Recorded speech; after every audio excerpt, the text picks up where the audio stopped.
So.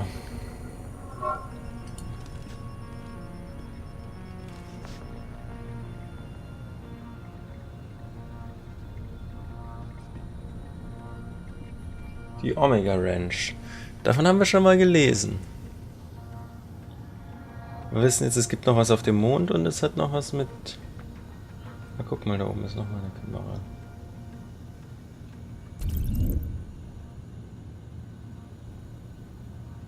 Okay, der da oben taucht nicht auf meinem Schirm.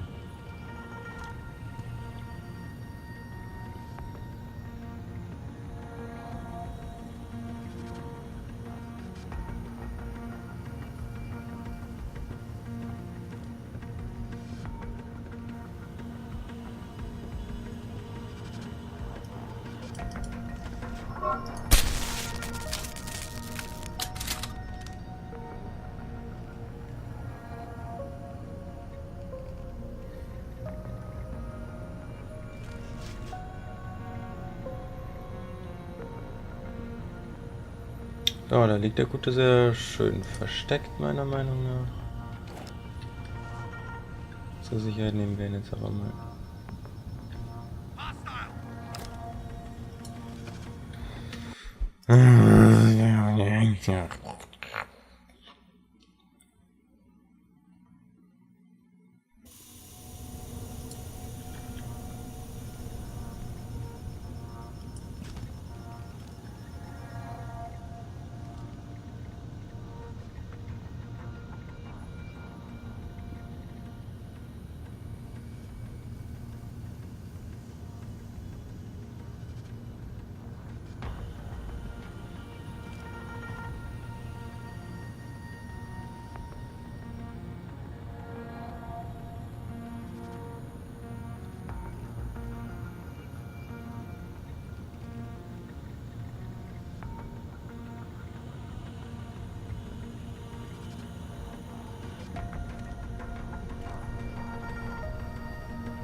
Guck mal, da ist ein Dings.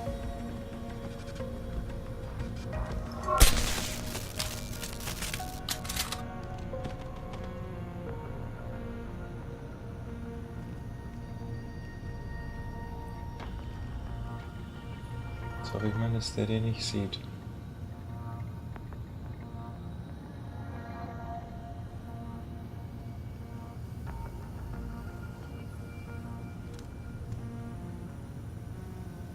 Okay, offensichtlich nicht. Sehr schön.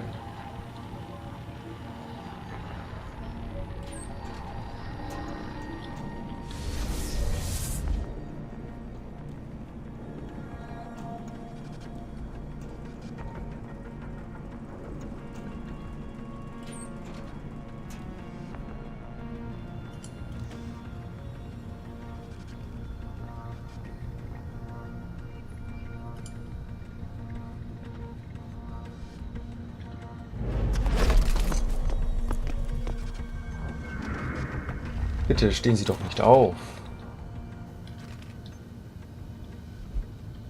Herr Schleicher. Siegfried Schleicher. So, hallo Mr. Falk. Entschuldigen Sie die Störung, aber anscheinend hatte jemand die großartige Idee, Unterhaltungs-Apps auf dem Sicherheitsterminal des Labors zu installieren. Die Dummheit mancher Leute überrascht mich. Und immer wieder. Jedenfalls ist das Betriebssystem des Terminals abgestürzt und wir mussten es formatieren und alles neu installieren. Ihre Zugangsinformationen wurden zurückgesetzt. Das ist natürlich sehr schade. Top Frag. Ey.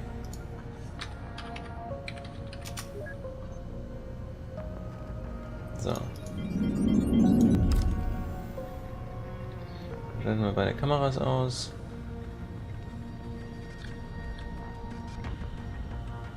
Microgen Labs. Storage Room.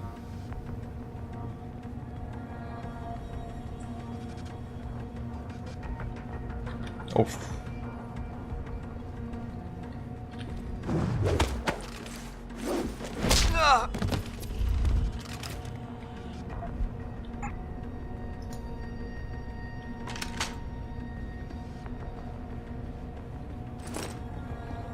Das hat mich jetzt ein bisschen...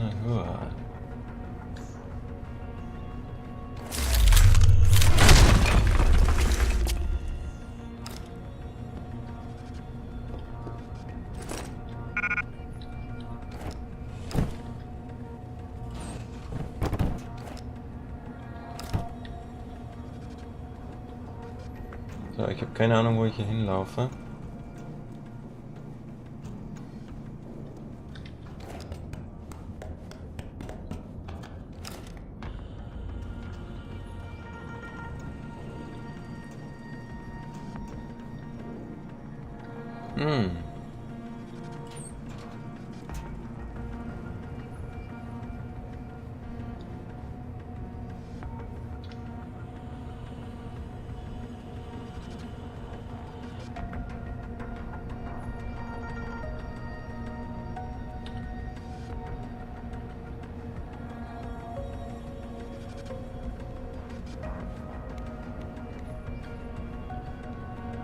Get the hell out! This lab is off limits to you people. Nice to see you too, Dr. Goldman. What? Wait a second. I know you. You were Seraph's security guy. Way to protect our asses. Hey, check the attitude, Doc. I nearly died trying to save you. Oh, and now you're here to take me back. Well, maybe I don't want to go. Maybe I've got more here than I ever had at Seraph. Would Vasily Savchenko agree with that? They executed him and dumped his body in a ditch. That's not true. Believe it. Unless these murderers have you so brainwashed, you don't mind building their toys. It wasn't a toy. It was a software upgrade that limits functionalities in a biochip. They told me it was for crowd control. Is Vasily really dead? You saw the body? What was left of it? Oh my god. I should have listened to him. Dr. Colvin, I need to locate the rest of the team. But Dr. Reed's GPL isn't broadcasting. She's in the secured zone. There are guards everywhere. Then I need a way to get the guards out. A distraction. Maybe a lab accident, what do you say? After what those bastards did to Vasily? Of course. But one minor incident in this lab won't be enough. No. But if a couple of other labs go up, simultaneously... Declan and Eric. Of course. Interesting idea, Mr. Jensen. Ambitious, but risky. The timing will be critical. I'll coordinate the attack. But you understand that this could all backfire. I'm no shrinking violet, Mr. Jensen, but there may be another issue. They're tracking your GPLs, aren't they? I've been wondering how to get around that. Smart man. Just like Vasily. He had a plan to shut down their tracking and jamming protocols using a virus. Maybe Declan or Eric know something more about it.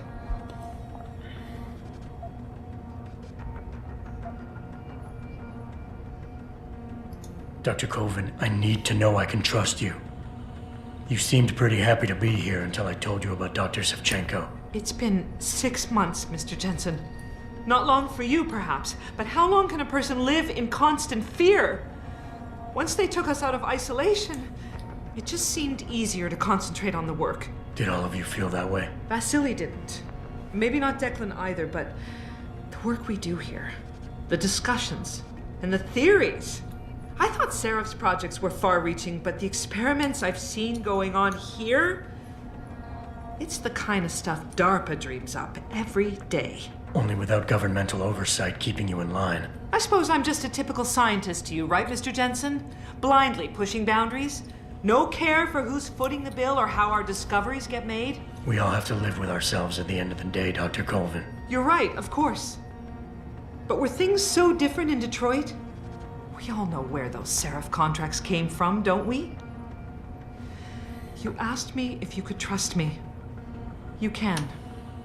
But you better get on with this. I haven't yet located Eric Koss, Dr. Colvin. Do you know where they're keeping him? He's working in a lab on the 3rd floor. There's an elevator that might get you there. It's on the 2nd floor, though, and I heard the guard say something about that floor being shut off. But then again, with those neuro enhancements of yours, you might find a way to get into it. Dr. Faraday doesn't seem to be working in this building. Any idea where he is? I think he's in the biomech lab next door. But you don't have to go outside to reach him. There's a skywalk that connects the 2 buildings. Maybe you can use it. Okay, wait for my signal, Dr. Colvin. When your GPL starts to vibrate, set off the distraction. I understand. And I'm sorry for what I said earlier.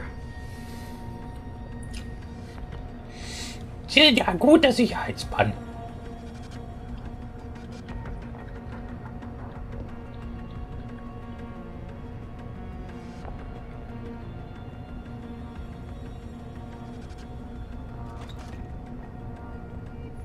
Oh, Kamera.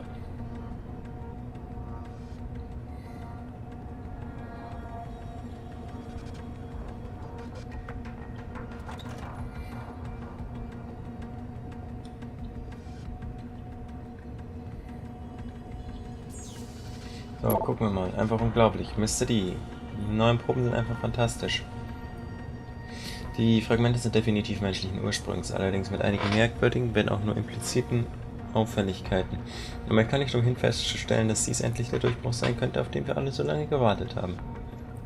Ich habe bereits mit der Arbeit an dem Material begonnen. Bislang gab es weder bei der Fragmentierung noch bei der Ligation irgendwelche Probleme. Wir konnten die Fragmente effektiv erweitern und die Vektorübertragung hat auf DNS-Ligase wie erwartet reagiert. Die Transfektion macht allerdings noch einige Schwierigkeiten. Aber das war ja auch nicht anders zu erwarten und hat wahrscheinlich nichts mit den bereits erwähnten Besonderheiten zu tun. Nichts, was man nicht mit ein bisschen Arbeit und ein paar Tests aus dem Weg räumen könnte.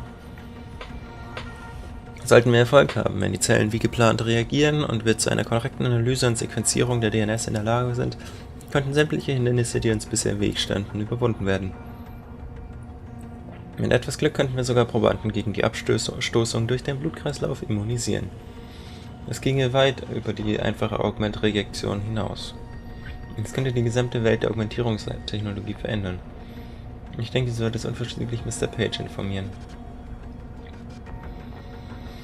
Ich hätte mich zu überstürzen, aber ich habe bereits damit begonnen, die einzelnen Probanden nach den Aposteln zu benennen. Das ist doch passend, wenn man sich dieses zugrunde liegende Thema und die Bedeutung des Fortschritts vor Augen führt. Gott, das ist alles so aufregend.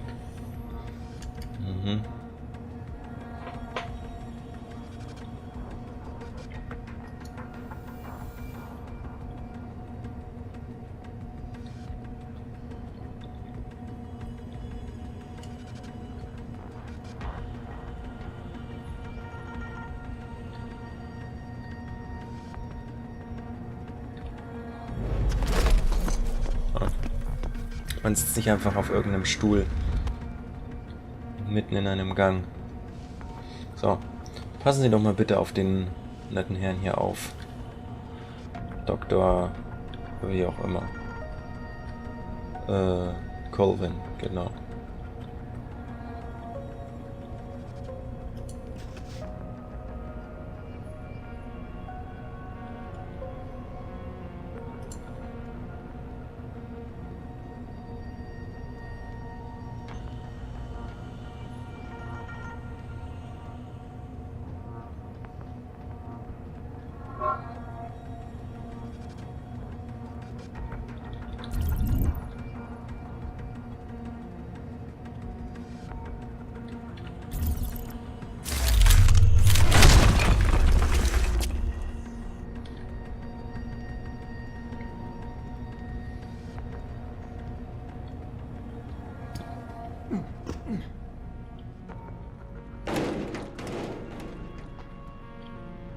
Ah, da ist der Aufzug.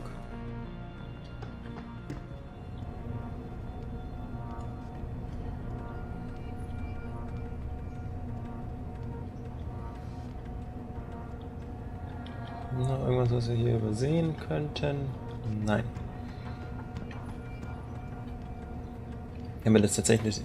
Ich habe tatsächlich das Gefühl, dass wir recht viel übersehen haben hier.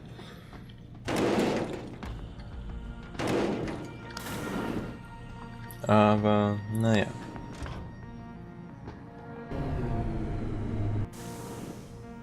Ui.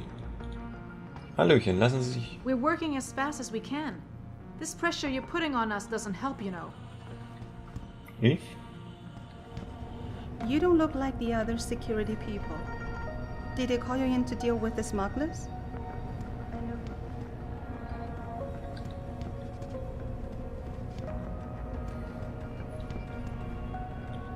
What do you want? I told you people not to barge in here. Wasn't the new biochip design enough? Dr. Koss, I'm here to get you out. Jensen? From Sarif? But we were told we'd been written off. Not exactly. Listen, Jensen. They forced me to work for them. I didn't want to create the new biochip, especially since it was based on Sarif's research, but they didn't give me a choice. No one doubts your loyalty, Dr. Koss. Do you know what they plan to do with this new biochip? I'm not sure. They said something about having Tai Young Medical produce it and distribute it through Lim, but I can't be sure. I know, and I'm gonna bring you all back. But to reach Megan, I need you, Colvin, and Faraday to stage lab accidents as a distraction, simultaneously. Isn't that a little risky? Besides, how will we coordinate these accidents? It's impossible. Maybe not. But it's that or staying here and eventually ending up like Dr. Sevchenko. They killed him, didn't they? He kept provoking them, coming up with these wild escape plans. They try to keep us apart as much as possible now. All right, Mr. Jensen. I'm with you. What's our next move? We need to disable their GPL tracker. I know Dr. Sevchenko was working on something. Yes, a virus program. We all thought it was too risky considering we had nowhere to go. But I don't have it. You'd better check with Nia or Declan. Dr. Koss, the bioship you mentioned was based on Sarif's studies? Yes, I believe so. At first I thought it was merely convergent research, but I've worked with Dr. Reed long enough to recognize her handiwork. Besides, I had been working on something similar back in Detroit. And your knowledge of it made you invaluable here. At least to a certain extent, it probably helped us all stay alive. But now with Dr. Shevchenko, I guess we've all become expendable. Except for Dr. Reed, I suppose. Why do you say that? It's more of a general feeling, I guess. Back in Detroit, we all realized that we were on the verge of something groundbreaking. And here, well, everyone seems to view her research as crucial in some way. That might explain why she's being held in a secured area. Possibly. I'm just glad we're going home. It's kind of hard to believe. Naja, wahrscheinlich werdet ihr alle erschossen wegen den Laborunfällen und Reed ist auch nicht hier Megan ist auch nicht da. Keine Ahnung. Ich kann mich daran tatsächlich nicht mehr ganz genau erinnern. Auch diese ganzen Gespräche hier sind mir vollkommen neu. Aber ich war eigentlich weiter. Declan, right. Dr. Koss, do you have any idea where they're keeping him? I might. I overheard some of the guards. I think he might be working in the basement of the biomech labs. But I'm not sure. Sit tight, Dr. Koss. When you feel a vibration from your GPL, set off that distraction. That'll be the signal. I will. Good luck, Mr. Jensen. And hurry. Okay. Der Sechsmonatskrieg. Chronologie eines Konflikts. Mit der Eingliederung Palästinas in die Vereinigte Arabische Front war klar, dass diese Staatenkoalition, die vom Iran 2014 erstmals konzipiert worden war, ihre Aufmerksamkeit als nächstes Israels zuwenden will. Die neue Macht der VHF entfachte in den Arabern, die seit Generationen im ständigen Konflikt mit ihren Nachbarn gelebt hatten, eine Kriegslust, die schließlich, ermutigt von expansionistischer Propaganda, die Planung eines Überraschungsangriffs nach sich zog. Im März 2021 begann der Krieg, der als Sechsmonatskrieg in die Geschichte eingehen sollte, mit einer groß angelegten Invasion. Eine präzise koordinierte Attacke von Infanterie- und Panzereinheiten sowie Kampfjets und Bombern, Kurzstreckenraketen und Marineeinheiten schlug gegen die israelischen Verteidiger los. Das Schlüsselelement des Angriffs bestand jedoch im Einsatz verdeckter, augmentierte Agenten- und Cyberkriegeinheiten, die die defensiven Kommando- und Steuerungsnetzwerke sowie die nuklearen Vergeltungskapazitäten der Israelis zerstören sollten. So. Ups.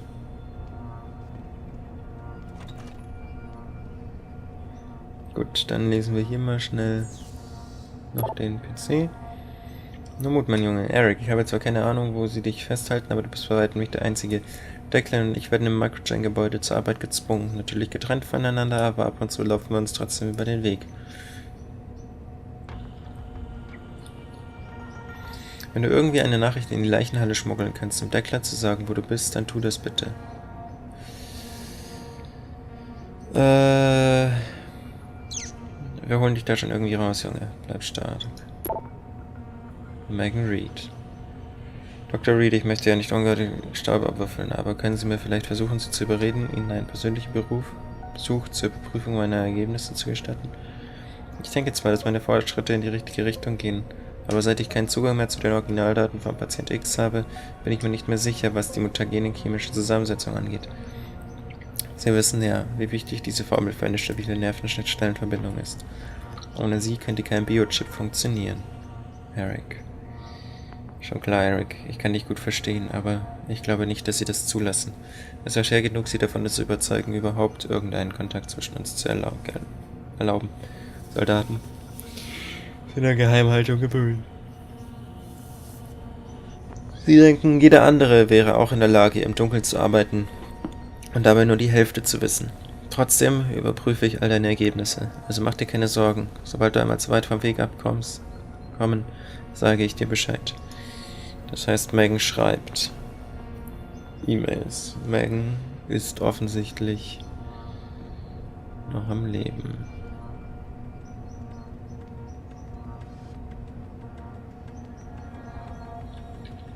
So, jetzt gucke ich mal, wo ist hier diese Skybridge?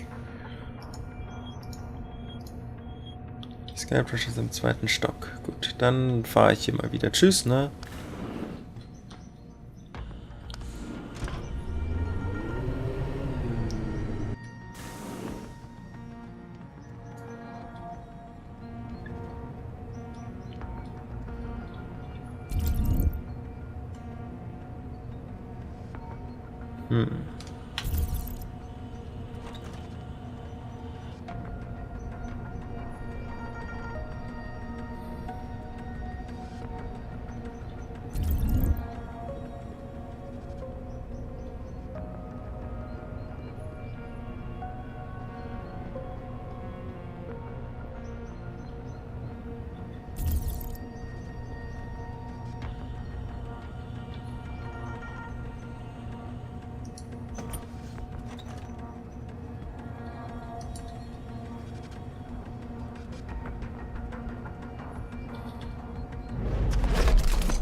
Nein, ich will nicht die Maschinenpistole, ich will sein PDA haben.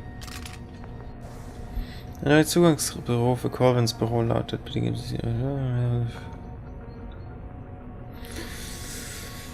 Okay, Moment. Der neue Zugangscode für Corvins Büro lautet 1504. Bitte geben Sie den Code nicht weiter. Sie hat sich bereits mehrmals über die Störung ihrer Privatsphäre und verschwundene Unterwäsche beschwert. War Corvin nicht die... Naja, okay. Ich weiß, dass die Ranch feste Männerhand ist, aber gerade deswegen sollten wir den wenigen Frauen unter uns den gebotenen Respekt erweisen. Verstanden? Oh mein Gott, okay. So, sie hat mich gebeten, die elektronische Kommunikation zu den 5 neuesten Rekruten zu überwachen. Wie es aussieht, halten sie sich an die Regeln, die sie ihnen vorgegeben haben. Allerdings gab es ein paar kritische Mails an die Teamleiterin. Ich mache mir allerdings keine allzu großen Sorgen, da sie bisher stets sofort in ihre Schranken verwiesen hat. Die Isolation scheint Wirkung zu sein. Außer bei dem Russen. Er hat bereits mehrmals versucht, unsere Sperrprotokolle zu hacken und den anderen Nachrichten zukommen zu lassen. Ich habe Grund zu der Annahme, dass es sich zu einem ernsten Problem entwickeln könnte. Ich werde ihn im Auge behalten. Sehr gut, Lieutenant. Halten Sie mich auf dem Laufenden. Die wahre Größe besteht darin, den Widerstand des Feindes ohne einen Kampf zu brechen. Vorerst. Herr Boston, zur Warnung. Controller hat schon wieder nigerianischen Spam in ihrem Posteingang. Sie schwört Stein und Bein, dass sie weder Tunnelsoftware benutzt, noch versucht hat, gesperrte externe Seiten aufzurufen und ihre Protokolldateien sind sauber. Bitte um Anweisungen. Wie zur Hölle kann es angehen, dass wir immer noch Spam aus Nigeria bekommen? Higgins, ich möchte, dass Sie umgehend den Proxy untersuchen und Sie dafür sorgen, dass er sicher ist. Sollten unsere Sicherheitssysteme in irgendeiner Form unterlaufen worden sein, will ich das bitte wissen. Sofort. Wir sitzen hier auf einer gewaltigen Menge sensibler Datenleute und wenn niemand in unser Netzwerk eingedrungen ist, sind die Nigerianer unser geringstes Problem. Nur guck mal, Credits.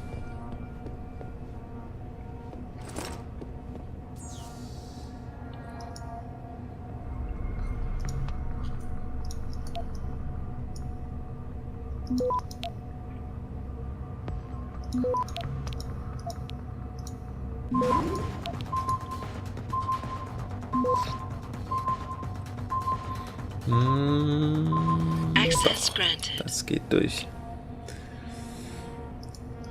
Dann schalten wir mal die Kameras aus. Nein, brauche ich nicht. Trennen.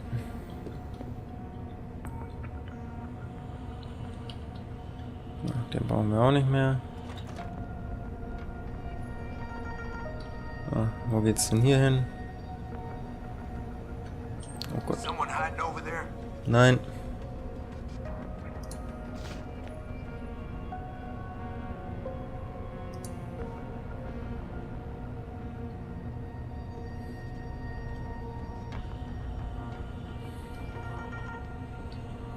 Ja, ich gehe jetzt über den Skywalk.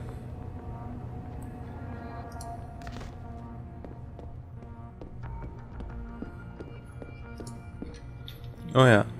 Speichern, gute Idee.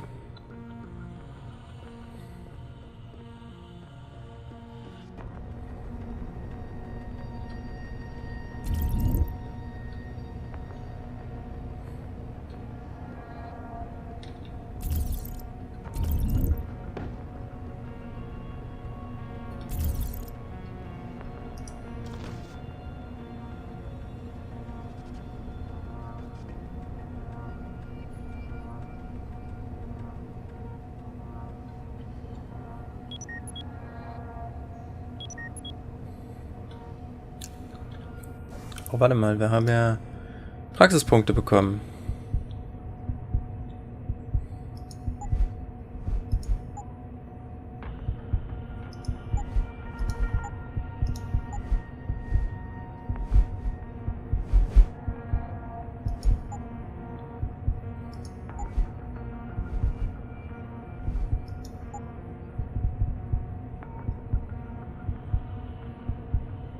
Was nehmen wir denn? Zusätzliche Energiezelle, ja, warum nicht?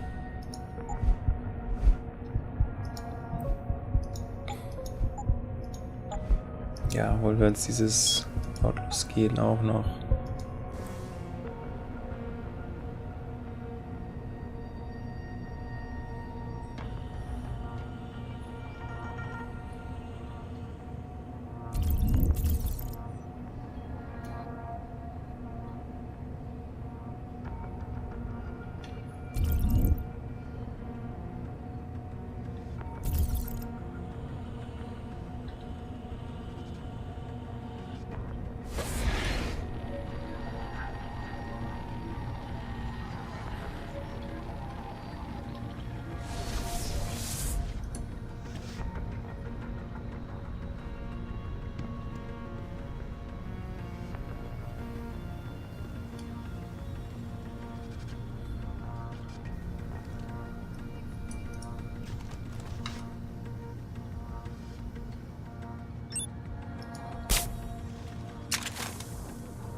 Shit, was that a bullet?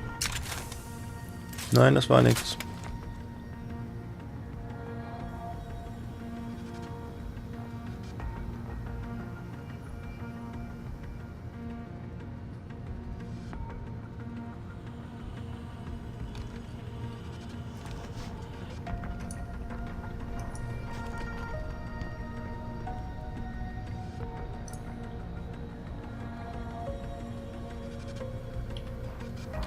Na gut, dann so.